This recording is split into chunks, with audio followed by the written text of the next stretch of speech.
Hello everyone. इस video में हम देखेंगे रो एशेलॉन फॉर्म क्या होता है, उसको कैसे कैलकुलेट करते हैं और उसके एप्लीकेशंस क्या हैं। तो हम स्टार्ट करते हैं with some theory. Row echelon form of any matrix is calculated by using elementary row operations. Elementary row operations क्या होते हैं वो अभी हम करेंगे तो हमको समझ में आएगा। We get row echelon form of a matrix when all the elements below the diagonal are zero। जैसे हमारी ये नीचे एग्जाम्पल दिया हुआ है, इसकी डायगोनल क्या है, ये है इसकी डायगोनल। तो इस डायगोनल के नीचे सारे एलिमेंट्स अगर जीरो होंगे तो then it will be set to be in row echelon form. तो हम वो कैसे कर सकते हैं, एक एग्जाम्पल के थ्रू ही देखते हैं। ये एक मैट्रिक्स है ए जिसके एलिमेंट्स हैं 3 1 2 2 1 -2 0 1 1। तो इसमें अगर हम देखें तो सबसे पहला जो हमको काम करना होता है, रो 2 के फर्स्ट एलिमेंट को हमको 0 बनाना होता है और रो 3 के फर्स्ट एलिमेंट को 0 बनाना होता है। कैसे? By using the first element of row 1। अब यहाँ पर रो 3 का फर्स्ट एलिमेंट ऑलरेडी 0 है तो हमको कोई ऑपरेशन परफॉर्म करने की जरूरत नहीं है रो 3 के लिए। बट रो 2 का फर्स्ट एलिमेंट 2 है तो उसको हमको 0 करना जरूरी है। वो कैसे करेंगे? R2 is equal to R2 minus 2/3 into R1। मतलब सेकेंड रो के हर एक एलिमेंट में से हम वो नंबर माइनस करेंगे जो हमको R1 के सारे एलिमेंट्स में 2/3 मल्टीप्लाई करने के बाद मिलेगा। फॉर एग्जाम्पल 2 माइनस 2/3 इंटू 3, ये करेंगे आप तो आपको मिलेगा 0।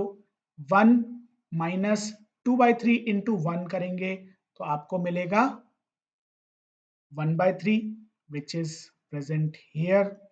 फिर -2 माइनस 2/3 इंटू 2 करेंगे तो आपको मिलेगा -10/3।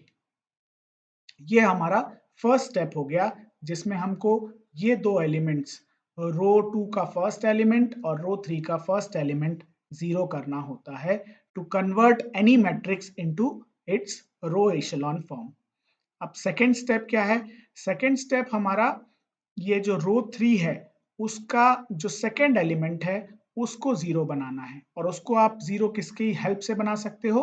रो 2 का जो सेकेंड एलिमेंट है दैट इज यहाँ पर जो 1/3 है उसका यूज करके हमको इस पर्टिकुलर एलिमेंट को 0 बनाना है। तो उसके लिए हम क्या कर सकते हैं, रो 2 के सारे एलिमेंट्स में 3 मल्टीप्लाई करके और R3 में से सब्ट्रैक्ट कर सकते हैं। तो the operation elementary row operation will be R3 is equal to R3 minus 3R2. These are known as elementary row operations.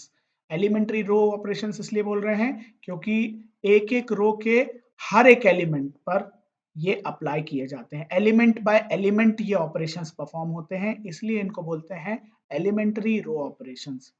तो जब हम ये सेकेंड ऑपरेशन परफॉर्म करेंगे तो हमको जो मैट्रिक्स मिलेगी वो कुछ इस तरीके की मिलेगी and this is the row echelon form of matrix A।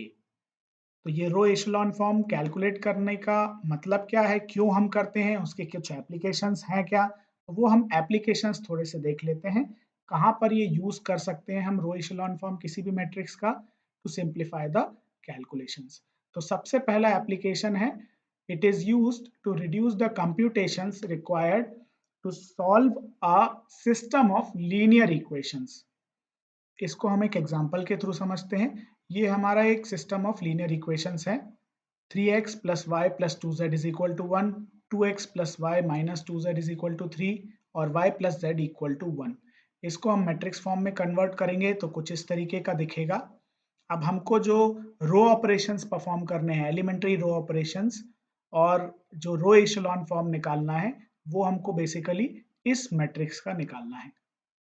लेकिन क्योंकि जब हम इन पर्टिकुलर नंबर्स पर या एलिमेंट्स पर एलिमेंट्री रो ऑपरेशंस परफॉर्म करेंगे तो ये भी जो कांस्टेंट वैल्यूज हैं राइट साइड की ये भी चेंज होना जरूरी है उसी के अकॉर्डिंग। तो इसलिए हम एक मैट्रिक्स बनाते हैं कुछ इस तरीके की, लेकिन जो रो एशेलॉन फॉर्म है वो केवल इस मैट्रिक्स का आएगा। एक बार वो हो जाता है उसके बाद हम इजीली एक्स, वाई और जेड की वैल्यूज कैलकुलेट कर सकते हैं। तो हम दो row operations, elementary row operations perform करेंगे। ये है पहला R2 is equal to R2 minus 2/3 R1 और second R3 is equal to R3 minus 3 R2 जो हमने पहले परफॉर्म किए थे। बस वही रो ऑपरेशंस दोबारा से परफॉर्म करेंगे। बस एक चेंज जो इसमें आया है दैट इज कि अब ये कांस्टेंट वैल्यूज वाला जो पार्ट है इस पर भी वो एलिमेंट्री रो ऑपरेशंस परफॉर्म करने आपको जरूरी हैं so that correct X, Y और जेड की वैल्यूज आपको मिल सके। एक बार हम इस पॉइंट तक पहुंच गए कि रो एशेलॉन फॉर्म हमको मिल गया है, उसके बाद हमको केवल क्या करना है, एक एक रो को लेकर आगे बढ़ना है हमको। For example 11 into Z will be equal to -6, यहाँ से आपको z मिल जाएगा। सेकेंड वाली रो में आप देखोगे तो 1/3 y minus 10/3 z will be equal to 7/3। z की वैल्यू हमको ऑलरेडी मिल चुकी है तो z की वैल्यू हम उसमें सब्स्टिट्यूट करके इजीली y की वैल्यू निकाल सकते हैं। फिर फर्स्ट वाली रो से हम एक और इक्वेशन निकाल सकते हैं 3x plus Y plus 2z is equal to 1। यहाँ पर हमको y और z की वैल्यू सब्स्टिट्यूट करनी है तो हमको x की वैल्यू मिल जाएगी। तो रो एशेलॉन फॉर्म से बहुत आसानी से आप किसी भी सिस्टम ऑफ लीनियर इक्वेशंस को सॉल्व कर सकते हो। रो एशेलॉन फॉर्म का जो सेकंड एप्लीकेशन है that is to find the rank of a matrix. Rank of a matrix क्या होती है? The rank of a matrix is the number of rows with at least one non zero element. ऐसी rows का number जिनमें at least एक element non zero हो। ऐसी जितनी भी रोज होंगी किसी भी मैट्रिक्स में that is known as the rank of a matrix. For example जो ऊपर हमने एक मैट्रिक्स देखी है A, उसका रैंक है 3 क्योंकि उसमें तीनों की तीनों रोज में एटलीस्ट एक नॉन जीरो एलिमेंट है। तो इस तरीके से आप रो एशेलॉन फॉर्म में किसी भी मैट्रिक्स को कन्वर्ट करके उसकी रैंक फाइंड आउट कर सकते हो। जो थर्ड एप्लीकेशन है हमारा that is to reduce the computations in calculating determinant of a matrix. जब हम डिटर्मिनेंट कैलकुलेट करते हैं तो भी हम इजीली रो एशेलॉन फॉर्म का यूज करके डिटर्मिनेंट का कैलकुलेशन कर सकते हैं। हम देखते हैं एक एग्जांपल के थ्रू कि कैसे हमारा कैलकुलेशन जो है वो आसान हो जाता है अगर हम किसी भी मैट्रिक्स को रो एशेलॉन फॉर्म में पहले कन्वर्ट कर लें उसके बाद उसका डिटर्मिनेंट कैलकुलेट करें। तो ये एक मैट्रिक्स लिए हमने A is equal to 3 1 2 2 1 minus 2 0 1 1 which is the same matrix जो हमने ऊपर यूज की थी। इसका अगर आप नॉर्मल तरीके से डिटर्मिनेंट निकालोगे तो you have to use all the things like cofactor matrix and cofactors of different elements और उनको आपको multiply करना पड़ेगा and then you will be able to find out the determinant of the matrix as 11। अगर इसी matrix को हम convert कर देते हैं एक रो एशेलॉन फॉर्म में then we can easily calculate the determinant of that particular matrix by just multiplying the diagonal elements। आप यहाँ पर देख सकते हो ये जो डायगोनल एलिमेंट्स हैं 3, 1/3 एंड 11, इन तीनों को बस मल्टीप्लाई करोगे तो you will easily get the determinant of the matrix as 11। यहाँ पर आपको केवल एक ही मल्टीप्लिकेशन करना है 3 into 1/3 into 11 which is very easy to do as compared to the entire calculation of determinant जो हमको नॉर्मल सर्कमस्टेंसेस में करना पड़ता है।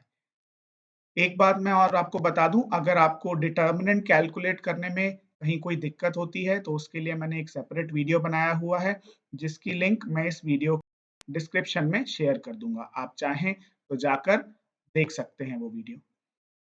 रो एशेलॉन फॉर्म का जो फोर्थ एप्लीकेशन है that is it can be used to reduce computations while finding eigenvectors.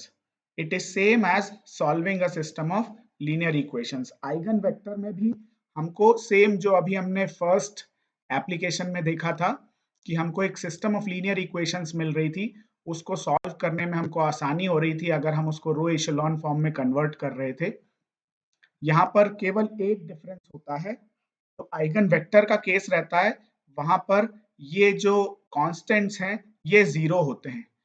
तो हमको ये वाला पार्ट ए में इंक्लूड करने की जरूरत नहीं पड़ती है। हम सीधा सीधा जो ए मैट्रिक्स हमको यहाँ से मिली है इन कोफिशिएंट से, एक्स वाई जेड के जो कोफिशिएंट्स हैं इनसे जो हमको वैल्यूज मिली हैं उनसे जो हमने मैट्रिक्स ए बनाई है उसको सीधे सीधे रो इशेलॉन फॉर्म में कन्वर्ट करके हम eigen vectors easily find out कर सकते हैं। बाय द वे, अगर आपको आइगन वेक्टर्स और आइगन वैल्यूज कैलकुलेट करने में दिक्कत होती है तो उसके लिए भी मैंने एक सेपरेट वीडियो बनाया हुआ है, उसकी लिंक भी मैं इस वीडियो के डिस्क्रिप्शन में शेयर कर दूंगा, आप चाहें तो जाकर देख सकते हैं। तो इस वीडियो के लिए बस इतना ही। अगर आपको किसी भी तरीके का कोई डाउट है तो आप कमेंट में वो डाउट पूछ सकते हैं, अगर पॉसिबल होगा तो मैं कमेंट में ही उसका आंसर कर दूंगा, अदरवाइज मैं अलग से एक वीडियो बनाकर यूट्यूब पर शेयर कर दूंगा। Thank you very much.